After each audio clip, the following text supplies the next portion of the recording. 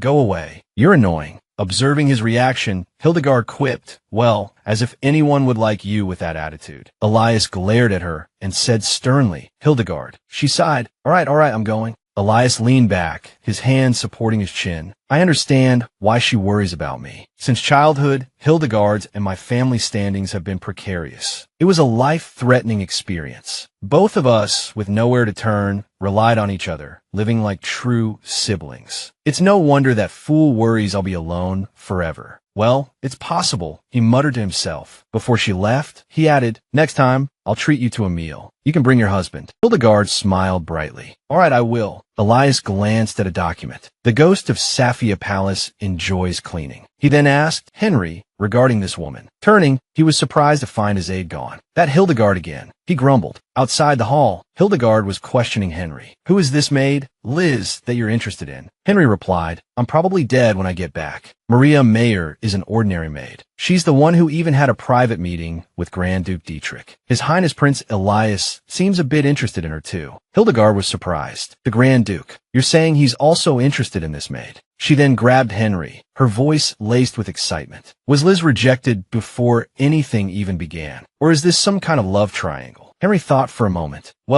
He considered their previous interactions. "I think it's different," Hildegard declared. "Unless you're directly involved, you'll never know which story is true." Her eyes gleamed. "So, let's create an opportunity." "Yes," Henry responded hesitantly. Hildegard, a plan forming in her mind, said, "Let's go meet this maid Maria Mayer." Henry was bewildered. "Huh?" Her voice was firm. "We must meet her ourselves." Meanwhile, Maria was sweeping the courtyard. She recalled Dietrich's request. "Promise me." She thought to herself, "I've been avoiding him because of that." But as she worked, he appeared as if from nowhere, calling out, "Miss Maria." "This is unavoidable," she thought, resigned. "It's a beautiful day, but why do I have to dine with the Grand Duke?" Preparing her attire, she surveyed her limited options. "There are only 2 simple outfits here, and I really don't have anything nice." Maria mused. Uniforms all look the same. Then, she made up her mind. "I think I need to buy something new." Glancing at the clock, Maria saw that there was still time. "I'll be right back." She hurried towards the shop, only to find it closed. Maria stared at the sign in dismay. Why was it closed today? She was certain it wasn't supposed to be closed. Had she made a mistake? With a sigh, she told herself she'd have to try somewhere else. But her surprise only deepened as she found every other shop she tried also bearing closed signs. What? How? One after another, a string of closed doors greeted her. She began to wonder, what sort of day was this? Panic gnawed at Maria as she thought of her appointment. She was going to be late. Finally, a man approached, lamenting aloud, "Oh dear, this place is closed too." Then he added, "I think there's still one shop open." Maria glanced at him, thinking his way of speaking was odd. Suddenly, a jolt of fear shot through her. The man sighed, looked at her, and said, "Go straight from here, then you'll have to go into the alley next to the fruit shop. And then go straight, and then after you exit the alley, you'll see it on your left." Got it. It was Henry in disguise. He congratulated himself internally. He'd done a good job with the task he'd been given. Absolutely perfect. Then, he noticed she was gone. Huh, where did she go? Maria hurried off, running towards the described location. Next to the fruit shop was it. Relief washed over her when she saw an open storefront. Ah, so it really is open here. I thought I was being tricked, but thankfully I wasn't. The exterior looked rather elegant. Would it be all right? She reached for the door handle and murmured, "Excuse me." As the door opened, Maria saw a woman inside. Hildegard, sitting in a chair, muttered, "Henry, you idiot, you should do a better job than this." Suddenly, Maria tapped her on the shoulder, saying, "Excuse me." Hildegard jumped, startled. "Oh, you frightened me." Maria smiled. "This shop is open, right? I like to buy something." Hildegard replied, "What are you looking for?" Maria answered, "I'm looking for a dress." Hildegard, with a friendly tone, asked, "What's it for?" "A date." "It's a bit strange to wear a dress like, well, you know that for a date, isn't it?" Hearing this, Maria corrected her, "It's not a date." Hildegard questioned, "Not a date." Maria continued, "You're having dinner with the Grand Duke, right? If it's not a date, then what is it?" Maria was surprised. "Huh, how do you know about that?" Realizing her slip-up, Hildegard exclaimed, "Shoot." Just then, Henry, still disguised as the man from earlier, burst through the door calling out, "Your Grace, the target has disappeared." Maria was bewildered. "Did you just say, Your Grace?" Hildegard, exasperated, muttered, "Shoot." Then, composing herself, she began, "I apologize for the delayed introduction." She formally announced, "I'm Grand Duke Victor Spetch." Maria looked up, thinking,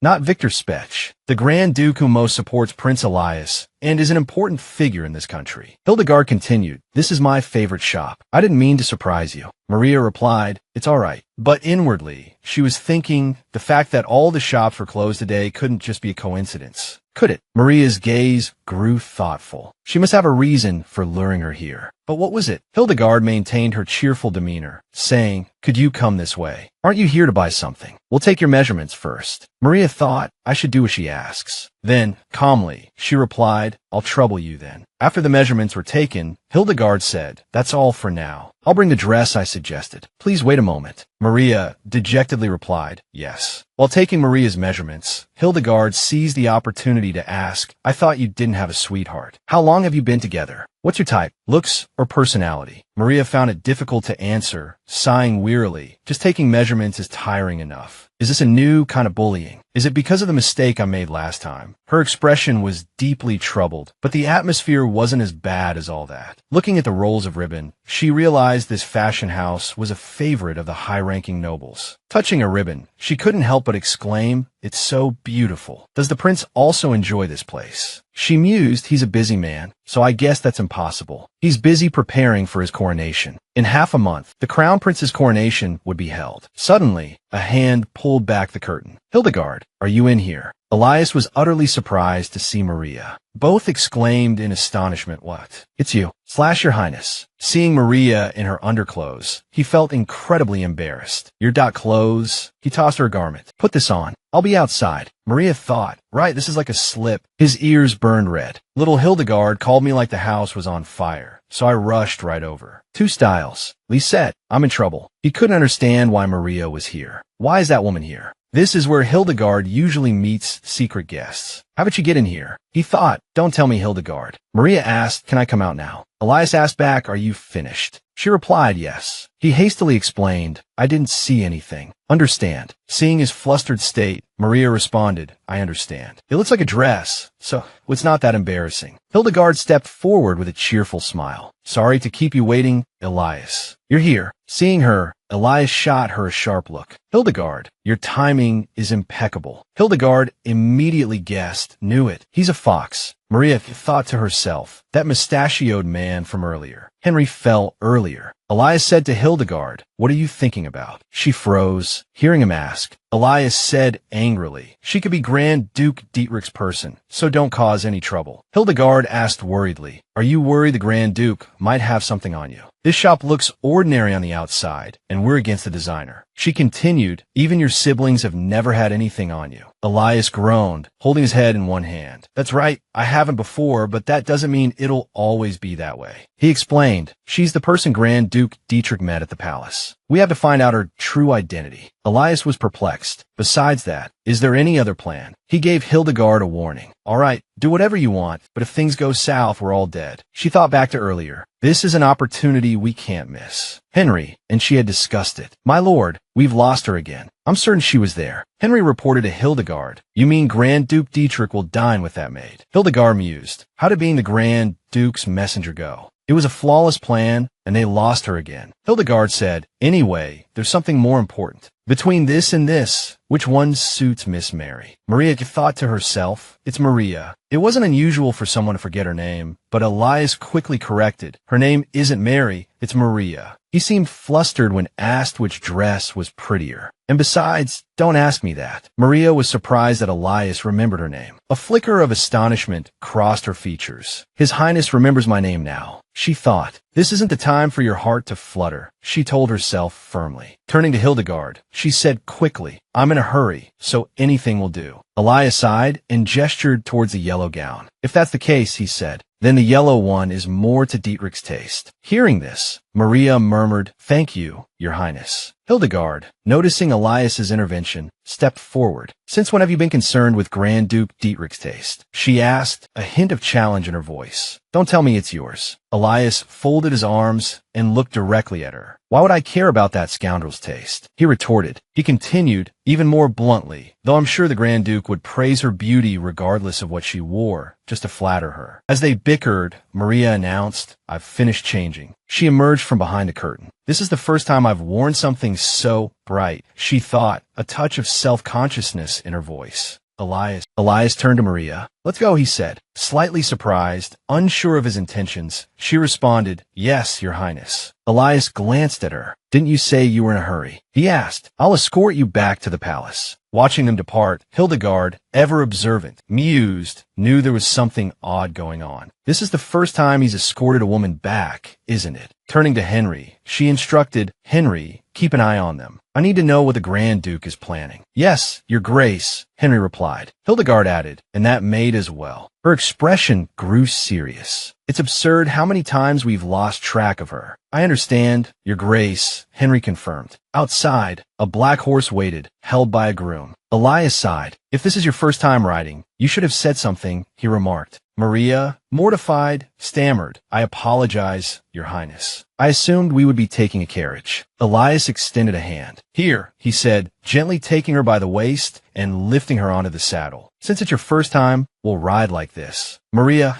flushed crimson with embarrassment. They set off, Elias holding the reins. Maria, flustered, thought, Good heavens, what is happening? Sensing her tension, Elias asked, Why are you so stiff? Are you all right? I'm fine, Your Highness, Maria replied. He added gently, If you're afraid, just look at me. Don't look down. Maria, her blush deepening, glanced at him and thought, That's not good for my heart. As they rode, Elias said, I apologize for what happened earlier. Hildegard has always enjoyed teasing people. Maria, still flustered, simply replied, Yes, Your Highness. She was touched by his apology. The Crown Prince has a strange way of speaking, but he's actually a kind person, she mused. This is probably the last time. If he becomes emperor, he'll have even more power. He already seems like someone from another world. He'll have to contend with Grand Duke Dietrich. And it seems like he's not on good terms with the emperor anymore. Will he be all right? Will he even remember me? Lost in thought, Maria rode on, a flurry of anxieties and questions swirling in her mind, only to dissipate just as quickly. Perhaps it's for the best, she concluded. Suddenly, a voice called out, Mayor. Startled, Maria looked up. Maria Mayor, the voice repeated. Elias, noticing her distraction, asked, What were you thinking about so intently? You seem to zone out back in the dining hall as well. Maria looked startled. The dining hall. Your Highness remembers. Elias observed her nonchalant expression. Is it so unbelievable? It wasn't that long ago. She offered a bright smile. So you did remember me. Elias, flustered by her smile, stammered, What? Why are you laughing? They descended the stairs and led their horses into the bustling street. It's crowded here, Elias remarked. There's another route, but it's further. Let's take the longer way around then, Elias continued. The palace is close, and if you're too close to me, things might get complicated. He plucked a flower. Oh, wait a moment. He tucked the flower into Maria's hair. It's important to be presentable when dining with royalty. This is better than nothing. Elias turned his head, appraising her. You look much better now. Maria, a little shy, asked, Thank you, but what about the cost of the dress and the shoes? He dismissed her concern. Forget about it. Consider it a gift. Maria spoke sincerely. Thank you for today, Your Highness. Elias mused to himself. Unlike her non-existent presence before, she seems quite normal now. He recalled a darker time. Although, whenever I'm involved with that maid, strange things happen. It makes me look like a fool. Still, something is better than nothing, right? Back at the dining table, Grand Duke Dietrich spoke. So, you want to hear the answer to my question? Maria's thoughts flashed back. You don't remember who I am. Dietrich addressed her directly. Miss Maria, she offered a strained smile. I've been thinking about it, but I can't seem to recall anything. I apologize. Inwardly, Maria despaired. Today's bad luck just won't end. Dietrich rested his chin on his hand. Well, it can't be helped. From now on, make sure you don't forget me. His voice dropped to a near whisper. His handsome features creased with an enigmatic smile. Maria felt a strange pressure from his intense gaze. Forcing a smile, she replied, yes, from now on, I won't forget you. The only sound in the dining hall was the gentle clinking of cutlery against perfectly cooked steak. Maria glanced nervously across the table. I'm glad he changed the subject. She couldn't focus on her meal, her mind racing. What is their relationship? Across from her, Dietrich was lost in his own thoughts. How could a maid with a non-existent presence know the hero of the empire? The reason he recognized Maria must be because they're close. Maria clutched her dress, the silence amplifying her anxiety. If he finds out that the body of the person he longs for has been taken by someone else, she couldn't bear to finish the thought, her eyes wide with a rising panic. Finally, she resolved, no matter what, I have to pretend I don't know. Dietrich broke the silence, his voice friendly. How is it? Maria, startled back to the present, blurted out, oh, it's delicious. Suddenly, she noticed Dietrich's long, pale fingers holding his wine glass. The wounds that had been there before were gone. The wounds on his hands have disappeared, she thought. Dietrich, ever perceptive, raised his glass slightly, a knowing smile playing on his lips. Is something the matter? Maria asked innocently. The wounds on your hand. Dietrich clasped his hands. His saintly, regal bearing and calm demeanor lent an air of credibility to the unbelievable lie. He spoke softly. The multitude of wounds makes them rather unsightly, and I've only recently acquired this one. It will soon disappear. As if to further reassure her, he added with a casual smile, my wounds heal quickly. Dietrich's smile, for some reason, felt strangely unsettling and cold. Perhaps that was why he quickly shielded his mirthless eyes by closing them. But he needn't be so guarded with this naive girl. Maria continued eating, thinking simply, is that possible? Because he's royalty, a creation of the human with 10 souls. Well, this is a fantasy world after all, she mused silently. After that strange moment, Dietrich returned to his usual charming and courteous demeanor. He said politely, actually, I had a dress prepared for you for this meal. I wanted to inform you, but you weren't here. Maria, not quite understanding, asked yes, her hand still poised to take another bite. She reflected on her pointless, troublesome dash, thinking on a delay. The truth is I didn't need to go through all that trouble. Suddenly, she recalled the beautiful moment when Elias had gently lifted her, cradling her like a delicate rose. Maria blushed involuntarily, thinking, well, it wasn't so bad after all. Dietrich interrupted her reverie with a compliment. The dress you're wearing suits you better. He looked at the bright yellow gown, warm as sunshine, radiating on her like a small sun, appraisingly. Maria, pleased, asked really, the flowers in your hair suit you as well. Dietrich added softly, admiring the white lilies delicately placed in Maria's brown hair. Maria blushed again, saying, His Highness Elias gave them to me. As if striking a nerve, Dietrich's smile turned cold. He asked, Elias gave them to you. His evident displeasure was impossible to hide, and Maria, realizing this, stammered, I happened to run into him. Inwardly, she wondered, did I say something I shouldn't have? Dietrich composed himself once more, his tone now taking on a paternalistic quality. In any case, the boy has good taste, he thought to himself. It suits the dress very well. Did Elias choose this dress as well? He probed. This time, Maria didn't answer directly. Flustered, she scratched her neck and asked hesitantly, is that a problem? Dietrich was pleased by her reaction. He lifted his arrogant chin. I can see she's uncomfortable. She's also blossoming. He found himself thinking of Maria as a child, still with that same innocent, loving look. But then he thought, seeing her again after so long, I thought she had changed a great deal, as if she were a different person. But sometimes she looks just the same. He thought of her bright, innocent innocent smile as a child, pondering. But Dietrich's sharp mind and inherent suspicion always led him to question his own perceptions. He took a sip of wine, asking himself, is it truly the same, or do I simply wish to see it that way? Well, I've changed as well. Finally, Dietrich closed his eyes, savoring the wine, and slowly uttered, it suits you very well. Maria breathed a sigh of guilt. I didn't know you had a dress prepared. I apologize. You're apologizing to me, Dietrich asked, surprised and curious. Oh, Maria, feeling remorseful, nodded sadly. Dietrich observed her reaction and let out a cold laugh. I suppose you want to make me feel better. Maria only now realized the strangeness of the situation. Her eyes widened as she asked, excuse me. As expected, Dietrich immediately followed up with a condition. Would you mind if I remove that flower? He asked. Maria stammered a bewildered yes. Inwardly, she was reluctant, thinking this flower, His Highness gave it to me. But ultimately, she swallowed her tears, thinking miserably, I've done something wrong, so it's not wrong for him to take it. Yes, she replied softly, her voice thick with unshed tears. Maria's simple thoughts couldn't keep pace with Dietrich's twisted logic. He took the flower, a smile playing on his lips. Thank you. Shall we continue our meal?